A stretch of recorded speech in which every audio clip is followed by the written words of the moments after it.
time for the papers. The barrister extraordinaire, Andrew Eborn, joins us this morning. Good morning. With all my fingers. All your fingers, all yes, yes. Fingers in many, many pies. And what a thrill, what an absolute delight. And what a delight it is. What's a delight? Well, to wake up and see Donald all over every single paper. How predictable was that? It's so brilliant. If you haven't seen it, here we are. This is the front page of the Times this morning. Donald Trump. I mean, what a scowl. But what a brilliant scowl. But I reckon it was so well rehearsed in terms of what they have to do, how this is going to become the poster boy, and the whole sort of Les Miserables, a prisoner, PO 1135809. There's a song Jean there Valjean. Do you think that he looks like the American eagle by accident? Oh no, I think that's all deliberate. And what I love as well, there's a couple of things that I love. Is obviously they're now talking about slapping it on mugs, and I think that's happening in T-shirts and so on and so forth. And using they've already done it. Exactly. Yeah. So you're looking at sort of MAGA mug, I think they're calling it, aren't they? Make America great again.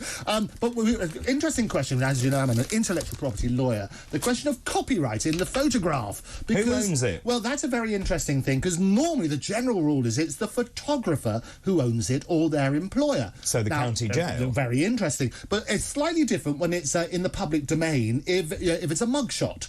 And it depends on federal rules and so on and so forth. What is clear, unless Donald bought it... So who does own it? Well, it'd be interesting. I would turn around and say possibly the state own it. And the question then about licensing, because clearly Donald doesn't own it, and therefore raising money from it raises all sorts of questions. But also, the other thing is, interestingly, if it is in the public domain, which is what they say about mugshots, it means that anybody can do it, subject to the laws of privacy and so on and so forth. So the best advice is get in touch and we'll sort it out. But he must have taken legal advice on this. Well, you say he must. People say this all the time with Donald. He must have. I think. Well, but also my understanding is when he turned himself in for that mugshot, he chose primetime TV, so that obviously it was then streamed across the United States. And what I love on his Twitter feed, you won't be able to see all of that. His last Twitter feed before last one was on the 8th of the 1st, 2021, in which he said, to all of those who've asked, I will not be going to the inauguration on January the 20th. His last post was yesterday. Mugshot. He's taken his ownership of this sort of stuff. Is glorious. Election interference, never surrender. Well, he had to surrender because that's why he went in. DonaldTrump.com. Do you not feel that it would be very silly of the state to start to sue him about copyright of his picture? Well, I'm happy to take on any cases. You are terrible. I'll do that. I'll argue any side. Is it not just more fuel to his fan base? Yes. What I love, and we predicted on this very show when sat here last week, all that's happened is the more that he controls the narrative, saying this is going to happen to me, I'm a big victim, the more his ratings go up and up and up. Interesting, the figures just released, I don't know if you saw this Republican debate. Fox say they got 12.8 million people watched that little debate. And how many watched his interview? All dressed as Trump, weren't they? Yeah. And Tucker Carlson, I just checked before we came on here today, Tucker Carlson, he got 259 million people watching. So you suddenly what? 12.8 million. That interview was not even on a mainstream channel, it was on X. And doesn't that show? Yes, absolutely. X, which used to be called Twitter, which isn't called Twitter, it's called X. I like the idea of the gesture, though. It does make us feel good, doesn't it? I think Elon's got a thing there. No, but isn't that amazing? So he sat down with Tucker Carlson. Of course, Tucker got fired, didn't he? Yes. And then he's gone to X. And now, obviously, Donald Trump, once again, controlling that narrative. But the fact that he's now... Are you allowed to say tweeting or posting? Posting on X. Yes. Why is he doing that? Why is he doing that? Very X. Because there's an because there's an election coming up, and he realises how. But he has Truth Social or whatever it is. Well, he did both, and this is, as I say, it's the first post he did since the 8th of the 1st, 2021, and he absolutely controlled the narrative. What I find extraordinary, if you look at most people's mugshots, the lighting is particularly good in this one.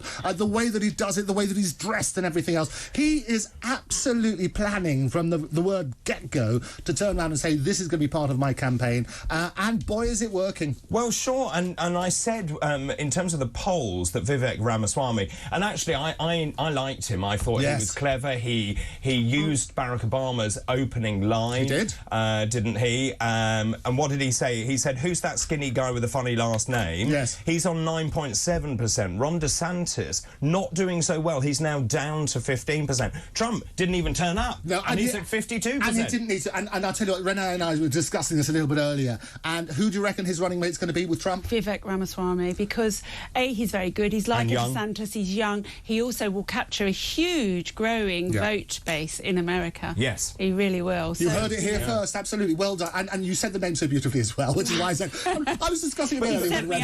But actually, it feeds very well into Trump's narrative. Vivek Ramaswamy is self-made. He's a self-made billionaire. Absolutely. And that is the freedom of the United States allows you to do that. Yeah, the only thing that makes me a little bit sad about all of this is that if you look at Ron DeSantis, you know, he actually was a pioneer in Florida for freedom. Yes. Freedom of thought, freedom of speech, freedom from COVID, you know, and he actually walked his talk, whereas Trump didn't, really. On COVID, he talked lots of nonsense, but he actually just went along with the scientists and, you know, the Faucis of the world. Well, so it is, and I don't know if you saw the Tucker Carlson interview, but it was phenomenal what he sort of touched on. He touched on everything from shortage of water to how he would solve the war tomorrow, how it would never have happened. He's taken the crooked Hillary down, put that onto Biden. I don't think the invasion of Ukraine would have happened under Trump. No, and he says how he'd sit down with all the leaders and how they respected each other and how with Hillary they would have... They wouldn't dare, because Trump is maverick enough to do something back. And I think from that point of view, we should never underestimate. And the last election that happened with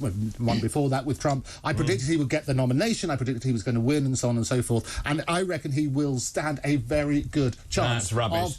Stand a good chance? Come on, up your game. He'll win. No, he will up your win. Game. What? He's going to win, is he? What I also like, I heard it here first. I edited. He won't win. No, he will win. He will win. He will win. It looked good. Okay. What I also loved is seeing them all in a little line, all looking like mini Trumps. You know, they all had their little red ties on, didn't they? Apart from one of them, and looked very, very good. And they were all asked that if Trump went down, would they still support him if he were the nomination? They were asked to put their hand up. And they sort of reluctantly, so at some point, yes, and then they were all looking down the line, well, I better say yes as well. I think Vivek went straight for it. He did. And well done him. So he's there. I think you're absolutely right. Put your money on him being the running mate and Trump winning. I think it's really powerful. Very powerful. I do too. I think, very powerful. And I think all this standard sort of rhetoric you get from Trump about rubbishing Biden, about his age and so on and so forth, you're going to find that. And I think that... Well, and to be fair, Biden doesn't look like he's in the first flush of youth, and he doesn't look very well. Yeah, well, and he wants to run again. Well, he does want to run again, but they're sort of saying, well, and I've heard people say that he may not run again. I don't think the Democrats want him to run again. No, they don't. They really don't. And, you know, that's the interesting dynamic here, isn't it? Because at the moment, it's Biden-Trump. And that's quite an interesting, you know, scenario where I think Trump probably has the edge on that. But Trump versus someone younger for the Democrats, you know... Kamala? It changed... Oh, no, she just doesn't have it. Anyway, let's move on. We've got tons to get through. Stories. So channel Migrants, this is massive for our audience. We talked a great deal. What is it now? 175,000 in the backlog for asylum seekers. Clearly, we've also got the Bibi Stockholm. I don't think that's going particularly well. I think BS appropriately for the Bibi Stockholm. Well, apparently it's going to be still closed for another few weeks. It's all nonsense. Everything to do with this has been nonsense. So you had people flying off to Rwanda. Well, they're not going to really. Because of the pyjama injunction. All that sort of stuff. What happened? January 2020. The government introduced a new immigration rules that allowed it to declare asylum seekers inadmissible if they travel through a safe third country. Of the 45,000 arriving in France in small boats, that's the figure they quoted, do you know how many got returned? I do. I know, and it's going back to your crossbow thing. It was exactly 2 fingers. It was 2 fingers. And that's what hang on a minute. Two migrants. Two people returned. 2 people returned. Post-Brexit returns as a result Why? of that. Because there's no returns agreement with anyone. And that's the crazy thing. And they're not going to give us returns agreement because we are being punished for daring to step outside of their little club. Exactly right. So, you know, this is a massive problem. There's another interesting stat here, actually, that I think in the last year, the number of people arriving having thrown their passports overboard or not having them has gone up to 37%, whereas before the We Will Return Albanians agreement, it was only about 8%. So are now that extra 20-odd%, are they just Albanians who've chucked their passports overboard? And, you know, possibly. Another failure of Rishi's policy. But to be fair, if that's the answer, if we have a returns policy and you chuck your passport overboard, then... Well, and also this is part of a much bigger problem around the world. Obviously, so many people on the move, but also just in terms of the backlog, as I said, 175,000, they brought in more people to process. But actually, if you've seen the checklist, have you seen the checklist they have to go through? By the way, those interviews aren't in person. They can be done on Zoom or whatever. And the checklist essentially says you can't be discriminatory, you can't actually say to them, you know, ask them questions, you can't upset them. But equally, it means that 75% of those who were interviewed stay in this country. When you look at the rest of Europe, it's a third. And it's scandalous. And it actually does no favours to anybody, either side. And there is always a human story behind this. And I totally get that. Well, the real thing we have to stop are the criminals who are getting money I don't know. from taking these people We do, we absolutely do. But we need to stop everything. Look at the legal migration into this country this year. Look at those figures. You know, student visas, you know, and the relatives that they bring with them has gone up by 75%. Why do you need to take your mum and dad to university with you? You don't. You know, this is ridiculous. But also, David... Well, somebody's got to pay the bills. Someone's got to pay the bills. But we need to look at the number of people who are going to be displaced around the world. There's more than 150 million people who will want to... Do we take them all? No.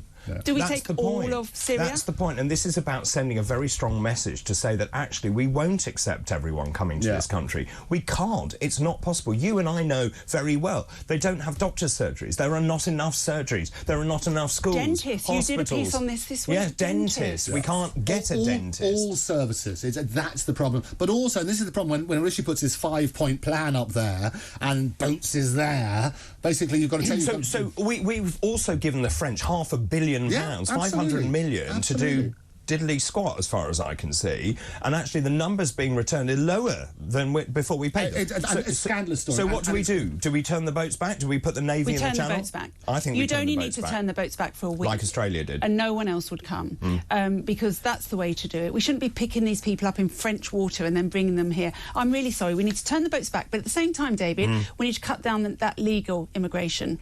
I agree. As well. I totally agree. Particularly the relatives. Yeah. And the students. That's another issue. We can talk about that later. Let's move on and talk about... This is a story Renée found, actually. Yes. Ministry of Justice tracks journalists who make information requests. Was that the one she found? Or yes, she found that, She was very good at finding that one. But scary, this sort of stuff, isn't it? So these things jump out at me because during COVID I was monitored and I have evidence of that. So these things really jump out at me. I thought maybe it had finished, but it hasn't finished, has it? What happened in your situation? So they actually just flagged me up on all of my social media. My story's in another newspaper, in the Daily Mail, and they spoke to Twitter to suppress me and things like that. Well, what happened? So data protection rules allow all individuals to request information they have from any organisation. You might remember very recently we had Nigel Farage basically subject to information requests, that whole thing about coots and so on and so forth. Which he did very well. Did very well, and actually master manipulator of the media, and in the same way as Trump is, and I know they're great pals as well. They are pals. But the interesting thing is it did raise all sorts of issues. What the scary story is, as Renée says, is the Ministry of Justice has been tracking journalists, is the allegation, who make these requests. And they start gathering information on them and so on and so forth. And that's a very dangerous position to be in. We should be entitled to find out what organisations say about us without having fear of repercussions. I totally agree. So I was being monitored by the Cabinet Office, the Department of Culture and Social... Why? Because you're a national security Because threat. I was speaking out. What they didn't like was me demanding that healthy children didn't have the COVID vaccine. That's what they didn't like. Well, you are right. Yes, I know that. I know that. And they use a company called Logically, who trawl the internet and feed back into government. You see, again, the rise of Big Brother, isn't it? Watching you, controlling you, and then we move into a state where they control your car, where you can go your 15-minute cities. Yeah. I mean, it doesn't take a lot to join the dots. It really doesn't, but the moment you have journalists being monitored, I know. We are actually in China, but here. But it's backfiring because we're now talking about it. Yes. We're shining a spotlight on it. Which is it's wrong and it should stop. We need to make sure there's a fair system. If there's an issue of security and so on and so forth, then absolutely. But the reason we can get information, data is the new currency. In the age that we're living in, we're being monitored, 7 million CCTV cameras all the time. Every time you use your credit cards, your bank accounts, all of those sort of things. Loyalty points. All of those, you're being tracked. and we're building up profiles and so on and so forth, we need to know what information's held over us, and we need to control that narrative. And that Alexa's listening the whole time. I mean, she listens to everything. And she flirts with Siri as well, so you should be absolutely careful. Let's move on. Time is very tight, but I do want to do this one. Great Ormond Street, what are they doing? So what's happened? They say that staff have to learn there's 150 ways to express gender. Now, this obviously gets people no hidden agenda, but lots of hidden genders. And what's going to happen? And we need to balance it, because Great Ormond Street, what they've been told is that basically people are allowed to express gender, and we're pointed towards the controversial charity Mermaids originally. Under investigation. Now it's under, and they're now looking at a campaign group called Global Butterflies. And we have to start this conversation because so often people, they're so worried they come from one particular thing, and it's always shining more light than heat is the honest answer. There needs to be an issue about respect, so we need to work on that sort of basis. But 150 genders, I think, does a disservice to all the sort of valid campaigns out there. But deeper than that, I'm very, very concerned that once again our taxpayer-funded institutions are looking to lobby groups, because trust me, that's what Global Butterflies are. They are a trans activist lobby group for their guidance. They should be nowhere near where I pay my tax to keep an institution going. Nowhere near at all. I agree. Finally, very quickly, because time is very tight, I just want to talk about Davina McColl. Yes, fantastic. So, growing old disgracefully, which we always love. I'm trying. So she's a wonderful I'm definitely trying. So, she talks about my divorce. She looks great. Doesn't she look fantastic? She looks And it's all natural, which is what I love. So, divorce, addiction, grief, and dating over 50, babe. So she's going to be doing, what she's doing is a wonderful campaign. She's got, talked about her parents' divorce to her own wild child times and addiction. She's now talking about awareness of menopause, which is really, really important. And her next project is a dating show for middle-aged singletons. So what we always campaign for on this show, Growing Old Disgracefully, our God spot, is turning around and saying, look, people, we shouldn't neglect people getting older. And they're talking in the Times as well as, are you ready for... we shouldn't, absolutely. Absolutely. Are you ready for a price of living longer? We are living longer. We need to look after our ageing population, and we need to be aware of the sort of issues that there are. We do. And if you notice, Davina is of a healthy weight, and that is the secret to living longer. And this is a message that we somehow need to get out to people. Absolutely and help them do it. And actually, there's another story, isn't there, about weight loss, semaglutide, Wegovy, showing that actually it reduces the risk of heart failure, heart disease, and all this stuff. Basically, it goes back to the first principles of eating healthily, doing some exercise, and looking after yourself. And keeping your mind active. I'm trying to learn Spanish, as you know. Muy bien. Muy bien. Hablo un poquito español. Absolutely. All those wonderful John Cleese moments. It's going to be good. Yes, that's very true indeed. Andrew, thank you so much. Pleasure to see you both. Really good to see you. That's Andrew Eborn, barrister extraordinaire there, and also a broadcaster. After the break, we will have all the latest sporting headlines. This is Talk TV, broadcasting live from London.